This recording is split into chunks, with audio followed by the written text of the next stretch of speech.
दोस्तों एक रिपोर्ट जो है वो निकल कर आई है और उस रिपोर्ट में साफ साफ ये खुलासा हुआ है किस तरीके से नरेंद्र मोदी की लापरवाही, किस तरीके से इनकी पार्टी की लापरवाही का अंजाम क्या हुआ है।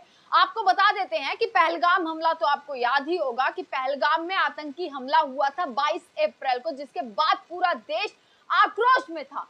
पूरे देश में एक गुस्सा था कि आखिरकार इस तरीके की आतंकवादी हरकतों को कब तक अंजाम दिया जाएगा। और सबके मन में आज तक भी एक सवाल उठता है कि आखिर वो आतंकवादी है कहां।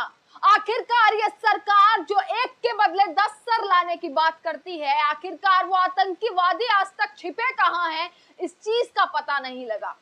पाकिस्तान में ऑपरेशन सिंदूर चलाया गया, किस तरीके से तमाम आतंकी ठिकानों को तबाह कर दिया गया, परंतु जिन आतंकवादियों ने पहलगाम हमले को अंजाम दिया वो कहां है, इसका पता नहीं लग पाया।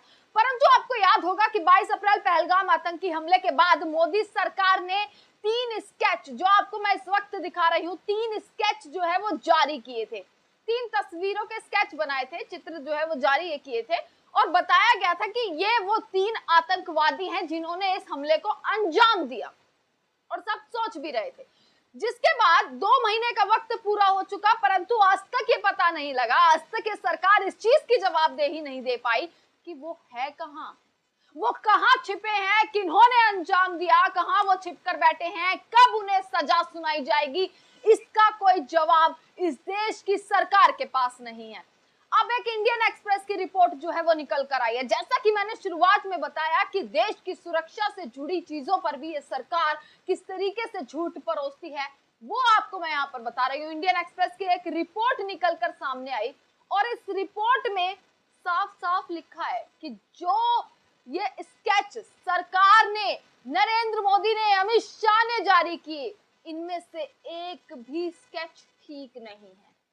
ये वो आतंकवादी है ही नहीं, इनमें से किसी भी स्केच आतंकवादियों से मिलता जुलता ही नहीं है, ये वो सारे के सारे स्केच गलत है। यानी कि किस तरीके से लापरवाही की गई, किस तरीके से इतनी जल्दबाजी की गई कि कोई इन्वेस्टिगेशन नहीं, कुछ नहीं, केवल स्केच जारी कर दिए गए, बिना जांच के, बिना इन्वेस्टिगेशन के स्केच को जारी कर दिया गया। अब किस तरीके से वो रिपोर्ट में यह खुलासा हुआ है कि ये तीनों के तीनों स्केच गलत है। अब क्या ये स्केच गलत होने की जिम्मेदारी क्या नरेंद्र मोदी सामने आकर लेंगे? क्या ये स्केच गलत होने की जिम्मेदारी क्या इस देश के गृह मंत्री अमित शाह सामने आकर लेंगे?